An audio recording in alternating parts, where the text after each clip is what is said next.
자, 하반기 시장 그렇다면 어떻게 대응하면 좋을지 많은 투자자분들이 고민이 많으실 것 같아요. 그러면 저희가 이제 하반기 시장이 시작되면 주목해야 할 만한 포인트가 있을 텐데 어떤 것들이 좀 있을까요? 일단 가장 중요한 게 미중 무역 협상의 추가적인 진행이에요. 네네. 지금 시진핑과 트럼프가 만나가지고 무역 협상에 대해서 재개를 하자 그쵸. 이런 얘기를 했어요. 네. 그렇다고 해서 기존에 있는 관세를 없애거나 폐지하지는 않고요. 네. 유지를 하기로 했고 추가 관세만 안 하기로 했습니다. 네. 결국은 지금 현재 수준의 제재는 유지하되 이 상황에서 대화를 재개할 것으로 보여요. 네. 근데 아직까지는 추가적인 진행 사항이 뭔가 나온 게 없거든요. 예, 그 전에 실무자들 위주로 다시 진행을 할 거라고는 하지만 네. 아직까지 공식적인 실무 일정이라든지 새로운 의제, 뭐 갈등적인 의제에 대해서 뭔가 새로운 의견 이런 거 나온 게 전혀 없어요. 네네. 그러니까 원래 대표 정상들이 그 안에서 실무를 해결한다는 건 말이 안 되기 때문에 이건 당연한 거고요. 네. 얼마나 빨리 추가적으로 진행이 되느냐 그쵸. 이거의 문제예요. 네. 근데 시진핑이 좀 강조를 했듯이 속도보다는 질을 우선시하겠다. 예, 한마디로 주도권을 좀 잡고 가겠다는 얘기예요. 네. 빨리빨리 진행하기보다는 자기가 급할 게 없으니까 네. 주도권을 잡은 채 이제 슬슬 밀당을 하겠다는 거죠. 네. 그렇죠. 그래서 중국 같은 경우에도 생각만큼 경제 지표가 이렇게 많이 하락을 안 했어요. 네네. 그래서 중국이 약간 자신감이 있는 상태이기 때문에 조금 더 시간을 끌면서 하는 거래는 유효할 것 같습니다. 네. 그렇기 때문에 추가적인 좀 좋은 상황이 나올 가능성도 있겠지만 아직까지는 조금 좀 민기적거릴 가능성이 크다는 겁니다. 그렇죠. 네. 그리고 일단 금리 인하. 네. 7월 금리 인하설이 유력하죠. 네. 근데 뭐 점도표상 뭐 5포인트보다는 한 2.5포인트 정도 그쵸. 일단 선제적으로 금리 인하를 할 것 같고요. 네. 지금 뭐 EU도 그렇고 일본도 그렇고 점점 글로벌적으로 금리 인하를 단행하고 있어요. 네네. 그래서 우리나라도 한국은행에서 지금 금리 인하를 할 예정이고요. 예.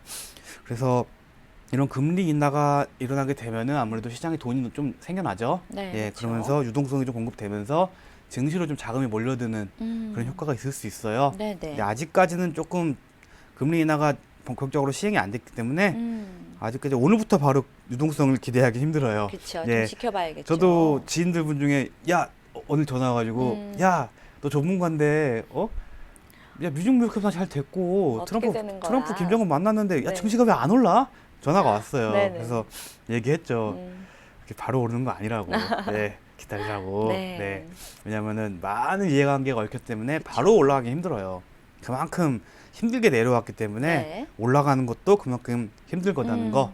하지만 분명히 회복은 나올 겁니다. 그쵸. 7월 달에는. 네. 때문에 이런 금리 인하가 일단 돼야 돼요. 네, 일단은 미중 무역 협상은 일단은 리스크가 해소된 거고 네.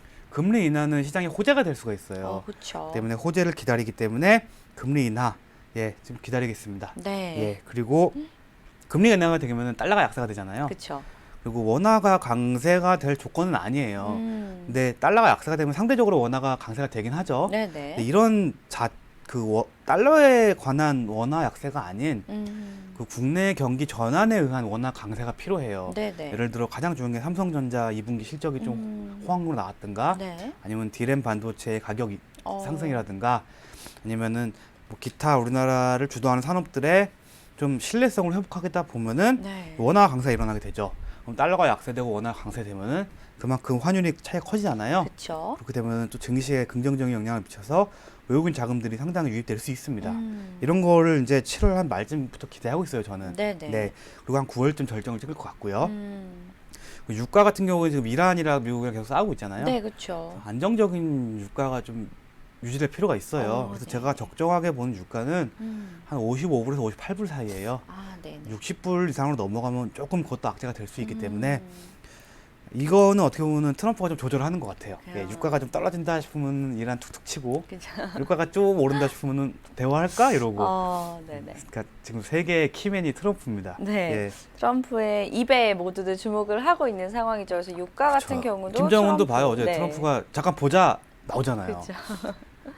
둘이 정말 제가 봤을 때는 어느 정도 개인적인 우정이나 신뢰는 좀 있는 것 같아요. 네네. 예, 표정을 보면 알 수 있는데 우호적이었죠, 예. 상당히. 네. 약간 트럼프는 김정은을 굉장히 예뻐하는 동생 쳐다보고 김정은도 트럼프 대통령을 존경까지는 아니더라도 좀 편하게 생각하는 눈빛이 있더라고요. 네네. 1차만 해도 약간 근엄한 자세를 유지했는데 한 3차쯤 보니까 되게 편안하게 쳐다보더라고요, 서로. 네. 그래서 개인적인 우정, 약간 스트롱맨들이라고 하죠. 네네. 그래서 약간 상남자들끼리 통하는 게 있는 것 같습니다. 그런가요? 예, 일단은 그건 개인적인 서로의 관계고 네네. 어떻게 될지는 좀 지켜봐야 되고요. 네. 그리고 공매도가 사상 최고의 잔고를 기록하면서 이제 상환 여부에 대해서 굉장히 고민을 할 거예요. 그렇죠. 왜냐하면은 공매도 세력들도 더 이상 시장을 더 밑으로 끌고 내려가기에는 어느 정도 힘에 부치는 상황이 오기 마련이거든요. 네네. 그러니까 얘네들도 좀 욕심을 좀 덜 부려야 돼요. 예, 근데 더 욕심 부리고 있어요, 아직까지는. 그렇죠. 왜냐면은 바이오 같은 경우에는 투심 회복이 아직까지 나오지 않고 있기 때문에 더 뺄 수 있다고 생각을 하고 있는 것 같은데 네. 이제 공매도들도 조금씩 상환을 할 생각을 하겠죠. 근데 이러한 상환을 조금씩 늦출 거예요. 네. 한 번에 하지 않고. 왜냐하면 급격한 상승이 나오게 되면 자신들의 수익폭이 확 줄어들기 때문에 그렇죠. 아마 조금씩 대차장고가 줄어나가는 상황이 나오게 되면은 그때부터는 좀 매수 시점이 되는 겁니다. 네. 그래서 항상 대차장고 상황과 그 상환 여부를 좀 봐야 돼요. 네. 그런 것 같은 경우는 공매도 거래소닷컴 공매도 관련해가지고 그 국가 사이트가 있거든요. 네네. 거기서도 보는 게 가능하고요. 각종 그 HTS에서도 다 보는 게 가능하니까요. 네. 공매도가 조금씩 줄어들고 있다. 그러면 매수 음. 포인트로 보는 하나의 방법도 가능하다는 겁니다. 네. 예. 그리고 얘네들이 이제 갚아나기 시작하게 하면은 갚아야 할 공매도가 어마어마하게 많거든요. 근데 그렇죠. 뭐 다 갚지는 않을 거고 조금씩 갚아 나가면서 현물과 선물, 공매도를 왔다 갔다 하면서 포지션을 유지할 것으로 보여집니다. 네네. 그리고 코스닥을 떠나간 투자자들의 복귀 여부. 예. 그렇죠. 그 돌아온 탕자라고 하죠. 네. 탕자가 돌아와야 합니다. 네. 예. 거의 6월에만 1조가 나갔어요, 코스닥에서. 많이 나갔죠. 어마어마하게 나갔거든요. 네. 딱 단 하루 빼고 매일 나갔어요. 음. 돌아올 필요가 있어요. 네. 근데 이들도 돌아올 거예요. 근데 지금 안 돌아온 이유가 지금 그 미중 무역 협상 리스크 때문에 약간 한 발 뺐었고 그리고 환율이 급격하게 상승했다가 최근 약간 빠졌잖아요. 그렇죠. 근데 더 빠질 수 있기 때문에 좀 기다리는 것 같아요. 예. 아무래도 1차 금리 인행한 다음에 네. 그때 다시 들어올 것 같습니다. 아. 예. 그래서 환율이 한 1130원? 이때 되면 본격적으로 더 들어올 것 같거든요. 네네네. 그 때문에 환율이 좀 더 떨어질 필요가 있고요. 네. 그리고 일단은 외국인 같은 경우는 2분기 실적에 대해서 약간 못 믿는 것 같아요. 예. 일단 실적 나온 다음에 네. 바닥을 찍었으면 들어올 거고 반등이 나와도 들어올 겁니다. 근데 네네. 뭔가 시그널이 애매하게 나오는 경우가 있어요. 그쵸. 아, 3분기에도 하락이 나오겠다? 이런 시그널이 나오게 되면은 네네. 아무래도 들어오는 건 좀 늦어지겠죠. 예, 그렇기 때문에 2분기 실적이 이제 7월부터 발표가 되는데 그런 2분기 실적에 약간 신경을 쓰고 있는 것 같아요. 네. 그렇기 때문에 이제 7월도 2분기 실적이 나오게 되죠. 그래서 이 1분기 때 워낙 안 좋은 기업들이 많았기 때문에 2분기에 때는 조금 회복이 필요해요. 네. 근데 그러한 회복이 제가 봤을 때는 조금 부정적이에요. 아, 네. 그렇군요. 그래서 제가 말씀드렸던 두 가지가 있잖아요. 진짜 회복하는 시그널을 보여주든가 아니면은 바닥을 찍었다는 시그널. 네네. 바닥을 찍었다는 거는 1분기와 비슷한 수준이지만 그렇죠. 1분기보다는 살짝 올라와도 되는 올라올, 겁니다. 네. 네. 그래서 3분기에는 다시 올라갈 수 있는 그런 바닥을 만드는 게 필요해요. 네. 근데 지금 대형 상장사들은 가능할 것 같아요. 왜냐면은 5월에 반짝 환율이 올랐었잖아요. 그렇죠. 그때 봤던 환 차익이 2분기 재무제표에 적용이 되면서 국내 기업들이 수출 위주의 기업이 많은 만큼 어느 정도 그런 환 차익이 어느 정도 도움이 되지 않았을까 그런 생각을 갖고 있기 때문에 1분기보다는 낫다고 보여집니다. 네. 그렇기 때문에 좀 기다려 봐야 할 것 같고요. 네. 아무래도 삼성전자가 제일 중요해요. 그렇죠. 삼성전자를 좋아하는 게 아니라 삼성전자가 그 국내 시총이 한 20% 이상 차지하고 있기 때문에 삼성전자가 상승하게 되면은 반도체, OLED, 디스플레이, 시스템 반도체, 그리고 뭐 핸드폰 관련주들, 네. 그리고 물류 관련주, 모든 관련주들이 상승하고 있기 때문에 삼성전자는 하나의 산업이에요. 네, 그렇기 네. 때문에 삼성전자의 실적이 매우 중요한 상황인데 지금 컨센서스가 정확하게 나오진 않았는데 그렇죠. 굉장히 말이 많아요. 네. 회복을 했다. 아니다. 더 떨어졌다. 네. 아니면 아니면 이제 뭐 바닥을 찍고 올라온 구간이다. 근데 저는 오히려 약간 약간 어닝 서프라이즈까지는 아니더라도 좋을 것 같습니다. 예. 조금은 좀 긍정적으로 예, 보시는군요. 왜냐하면은 네. 5G 통신칩이라든가 그런 것들이 조금 화웨이 반사 이익 때문에 어느 정도 이익을 봤다고 생각을 하거든요. 네네. 그래서 저는 일단 삼성전자 약간 긍정적으로 보고 있습니다. 네. 그렇기 때문에 지금 오르고 있는 거겠죠. 음. 네. 외인들이 절대 그냥 삼성전자 사지 않습니다. 네. 삼성전자 지금 DRAM 가격 계속 하락하는데 삼성전자를 계속 사고 있는 거 보면은 아무래도 뭔가 쟤네들이 먼저 계산을 해보거든요. 네. 때문에 삼성전자 같은 경우는 지수 하락장에서도 저점에서 거의 15% 정도 상승을 했어요. 보이시죠? 네. 예. 그리고 오늘은 약간 하락이 나오고 있긴 한데 지금 계속 조정받을 계속 상승을 했잖아요. 그렇죠. 이런 거 어떻게 보면은 이제 바닥을 찍었다라는 인식이 있고요. 네. 2분기가 어느 정도 실적 회복될 것 같다는 전망을 얘기해주는 간접적인 증거입니다. 네. 때문에 삼성전자 같은 경우는 지금 전고점 부분까지 왔잖아요. 그렇죠. 그래서 이 부분에 저항을 받고 있기 때문에 빠지는 거고요. 만약에 어닝 서프라이즈 나오게 되면은 3분기에 대한 기대감으로 한 5만 원까지는 다시 올라가지 않을까 네. 생각을 하는 겁니다. 네. 그리고 북미 정상회담을 했죠. 그쵸, 돌발 했죠. 정상회담. 네. 이거로 이제 대북 지원이라든가 핵폐기 관련해서 물꼬를 틀지 안 틀지가 관건이겠죠. 아직 중요해요. 네. 근데 어제 트럼프와 김정은은 정말 뭐 오랜만에만 투샷이 굉장히 좋았어요. 롱타임 노씨 네. 이런 느낌이었고 네네. 예, 뭐 잘 지냈냐? 잘 지냈다. 네. 우리 얘기 다시 해야지. 그래 해야지. 네. 그래 그러면은 밑에 애들한테 얘기 준비할 거 딱딱 전달해 놓을 테니까 밑에 애들이 얘기 되면 우리 다시 얘기하자. 이런 식으로 마무리가 됐어요. 네네. 근데 저는 굉장히 좀 재밌었습니다. 네. 정말 둘 다 호인이에요, 호인. 네. 정치인들이 약간 그런 게 있어야 돼요. 예, 정치는 지성이 아닌 감성으로 한다는 얘기가 있거든요. 그렇죠.